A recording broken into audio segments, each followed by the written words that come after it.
I just don't want anyone to think I'm like a degenerate. I don't know. I'm feeling a little more. Do kids think that though? I mean, it's like, are there people that are like, it's like, oh, well, how do you think you became an alcoholic? They're like, oh, my dad would wear shorts.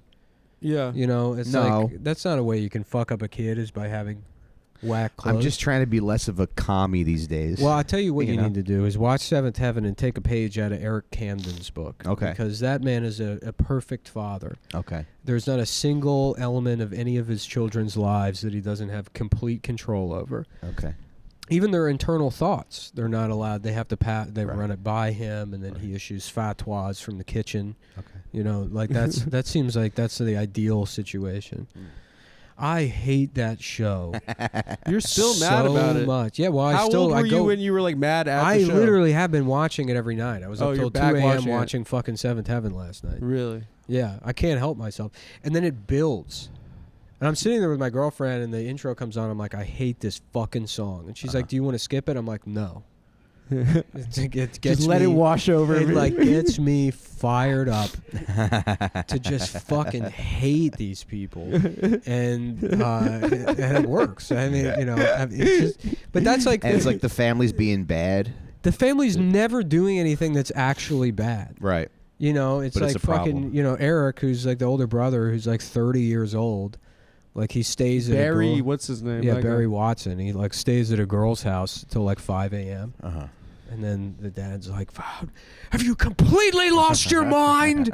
You know, and that's like exactly how he reacts. It's like screaming at the top of his lungs.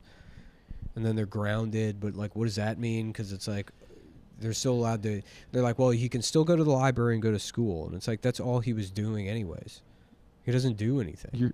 The kids don't do anything other than fucking homework. I think deep down you want to be a member of this family. And you no, want to say I want to watch. Fuck you, Dad. I want to watch more episodes of Seventh Heaven and be like, you fucking piece of shit.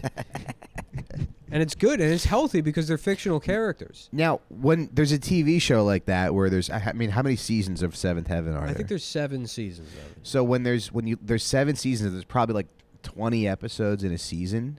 Yeah. How do you approach 22. a piece of content like that? But you just pick randomly? No, you just watch it straight through. You watch it straight through. Watch it straight through. There was a good one I got. It was maybe episode 5 or 6 of season 1. Yeah.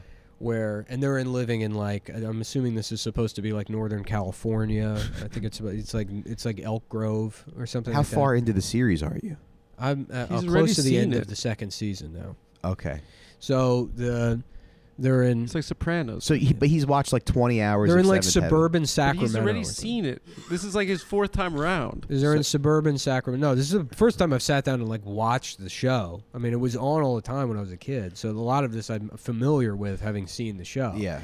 But like, so they're in suburban Sacramento. And the year is 1996, and somebody burns down the black church. And, you know.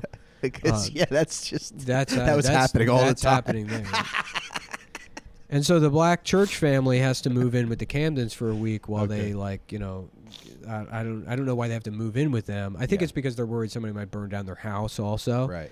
And so it's like 1950s Alabama. It's fucking insane. Like in the heat of the night, people are burning down the black minister's house and like all this stuff. I mean, yeah. So they have to live with the Camdens. And they live with the Camdens, and like the children, they have a scene. They move in, and all the black kids are on one side of the living room, and the white kids are on the other side of the living room. And the white kids are like, "So, do you like things?" You know, like it's like they've never. They've never met a black person. They've never met a black kid, and it's like one by one they start integrating, right? And that's beautiful. And so, like, you know, they pair off because obviously the black family have the same kids of the same age, right? Nice. And they brought all their grandkids in too, right? So it works their way up from the bottom. So the babies, because they haven't learned prejudice yet, they get along right away. Oh, okay. And then Simon, so they're automatically, and then Simon and the black boy, they become so of course friends. you're prejudiced against the people who are living in your house. Yeah, right. But I mean, it's like they might as well be fucking aliens. And Simon and the black child or son, they become friends, and they go to a park and they're playing, and then Simon decides to take all his toys away, and then a bully on the park calls him an N-word lover, and Simon punches him in the face. I mean, it's like, and it's they drop it. That's the kid. It's insane. Yeah, it's that's fucking insane. Wow. That like an 8-year-old would be dropping the N-bomb, but like N-word lover. N-word lover, yeah. You know, like it's where do you even nuts. learn it? Yeah. It's nuts. You know, and then Simon's like, you know, you take that back. Jesus. Meanwhile, at the same time, the same character Simon is like, Mom, why would anyone want to burn down their church? Like he just doesn't understand it. Right. But he knows about the N-word and what an N-word lover means, and that's happening on the playground. Right. Of course. Lucy becomes friends with like the black daughter, and so Lucy comes out and she looks Lucy's like Bo the baby. Derek now. She's got fucking braids. Oh, right. And then the father's like, what is this? And normally if she had braids, that would be a screaming match in the house, and he would make her shave her head. He has to accept and it. spend like 10 days in that black cube in Mecca, you know, as punishment.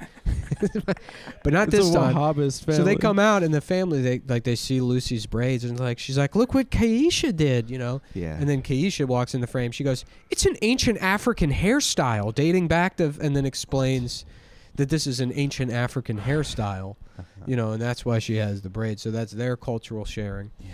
And then the final part is the older black brother and Matt.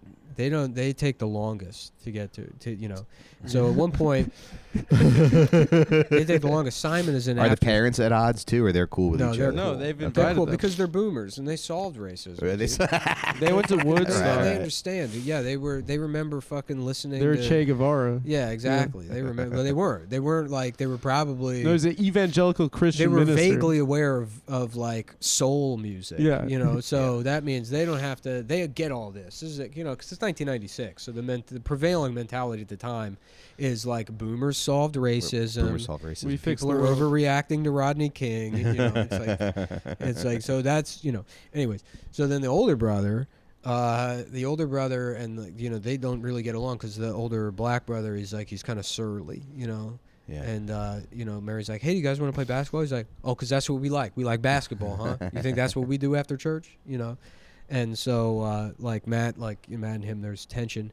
And then they go to pick up the kids at school, right? They go pick up Simon, and Simon's taking a while to get out, you know, because he's in suspension for punching that boy that called him an N-word lover. Oh, he got in trouble for that. He got in trouble for it, so he's in after school That's an suspension. injustice. Yeah, like. Did the boy get suspended too? The one they who don't dropped the mention N-bomb? They don't mention No, he's it the at all. principal now. Yeah, no. He got a promotion. Yeah. Well, you have to understand, this is Sacramento in 1996. This is He's on paid right. leave. The It's other nor- kid. so normalized. yeah, back then, racist place. Yeah. Yeah. And so the school security guard, he sees them parked outside in the loop where people park to pick up their children from school. Uh huh. Right? That's where they go, and it's after school. Yeah. Time where you'd be. I think I know where this is So going. Matt comes out there. He's like, he sees the black kids. He's like, what the hell are you all doing over here? You know, and Matt's like, we're just picking our brother up from school, man. Stop giving us a hard time. You know, doing this. Yeah. Really doing his acting, man. Man, could you just like stop giving us a hard time, man?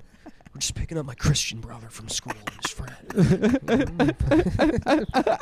Because the security guys like, there's a black guy in your 'cause car. there's a black guy in the car. Yeah. Right? And he's like, yeah, well, my job is to keep vandals.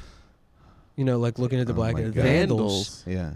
away from here. Vandals and miscreants. So you guys are going to get back in the car and leave. He's like, we're picking up my brother, man. Yeah. You know, come, we're just kidding. You're not even a real cop. And he's like, get back in the car and leave or whatever. And they're like, whatever, man, forget you. And then I think that they just leave Simon. I can't remember if they even pick him up or not. But they leave and they're getting back to the house. And then, like, you know, they're walking back. And the black brother is like, man, why do you think he gave us a hard time back there? And Matt's like, I don't know. The guy was just a rent-a-cop dick. You know, he's like, oh, you think that's all it was? Mm-hmm. You know? And he's like trying to explain. He's like, man, everybody's afraid of me. Did I ever do anything to you? Did I ever threaten you? Did I ever hurt you in any way? But you're afraid of me too, just like the security guard was. And then, like Matt says to the black kid, he goes, no, you know what the issue is, man? It's your attitude. All right? Oh no. You go around with a chip on your shoulder like everybody owes you something. Oh no. Oh no. And You're then you living see- off the dole. And then the black older brother, he goes, like he takes it into consideration. Wait, that's the lesson? That's the cultural sharing that happens is that They have bad attitudes. Yeah, they got bad attitudes. They were just waiting for handouts? They got my bad gosh. attitudes. And What? so Matt Christ. teaches the older brother that it's like because black men have a bad attitude, that's why stuff like they're Rodney welfare King is queens? happening. Oh. Yeah. And then at dinner, And he's right? like, "You're Dinner, right." There's an ongoing puts on a joke throughout suit. the episode where each family member, it goes down the line until they take turns, where somebody says, if you rub salt on butter, it heats up, and then they pour salt on the butter stick, and then he goes, yeah, put your hand over it, and then when they put the hand over it to feel it, so the other person smashes their hand in the butter. Good prank. Right. Yeah. And then the dads are like, oh, I remember this trick, and it's like, what? No, but this isn't a trick. It's some weird fucking thing you made up. They're gonna end up with a grease stain on their shirt. It starts with Matt, and they do the trick down the family until it gets to Ruthie, and then Ruthie does it to the older black brother, and then this is after Matt's speech to him about his attitude. Right? It's your attitude. Yeah. It's your shitty attitude. And then, but before that, before how the butter gets to the table, right? Because Matt says that to the older brother, and the other brother remembers, he's like, oh, it's my attitude problem. That's why black males are, Oh my God. And so then they're at the dinner table, and the mom says, Matt, can you go tell Lucy to bring the butter into the kitchen? And Matt, instead of getting up, he goes, Lucy, bring the butter into the kitchen. And then they kind of look at him, and he like shrugs or whatever. So what Matt has learned from black people is being loud. Being loud and abusive to So women. he's loud. Yeah, Right. well, That's what he picked up. Is yelling at women? Yeah, is screaming. Wow. So he's learned that. That's the cultural sharing that happens between them. Yeah, and someone's getting residuals from that episode. Right. Yeah, and then the A rapist is. Yeah. The episode, of course. Whoever wrote that is, with the parents obviously almost fucking while dancing to Louis Armstrong. Okay. Yeah. Wait, that's black music? Yeah. Like, It's what a from, it's black wonderful music from world. like the 30s. Yeah. It's not like Marvin They're Gaye. listening to like Scott Joplin. It's not Motown. Yeah. It's not a big show music. Yeah. They're listening to Hello Mammy. Mm-hmm. Dude, that is demented. Sorry. That's not how the episode ends. The episode ends with the black pastor deciding to hold a service at the White church? No, at the remains of where the black church is. So there's some of the altar is still visible, the stained glass is still there, the rest of it's burned out, but they do it outside, right? And so they have chairs set up, and then you see all the people in the town coming together to attend the black church's service, the first one since it got burned down. So we see the white people showing up, we see the black people showing up. Then we see a Sikh man showing up for some reason. There's a guy with a turban and the whole outfit on. And then two Wahhabist Saudi princes. Muhammad Atta. And those are no, literally. They've got the just the 9/11 hijackers. They've got the whole outfit on. They're dressed like they're in fucking Dubai or some shit. Adam's parents show up. Yeah, well, no, that's it. My mom and then said. that's it for the cultural sharing. Is they have I forgot. for some reason there's a Sikh man and then two Saudi princes, and then they're like, and that's everybody. Yeah. And we're all here. And that's all the kind of people Yeah. in suburban Sacramento. Yeah. And he gives a good sermon.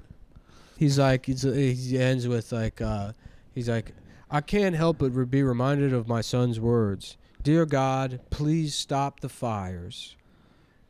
And and then freeze frames. That's it. Yeah. I don't believe that. Mm-hmm. It's your attitude. Mm-hmm. Yeah. Well, so he learned how to act right. Who?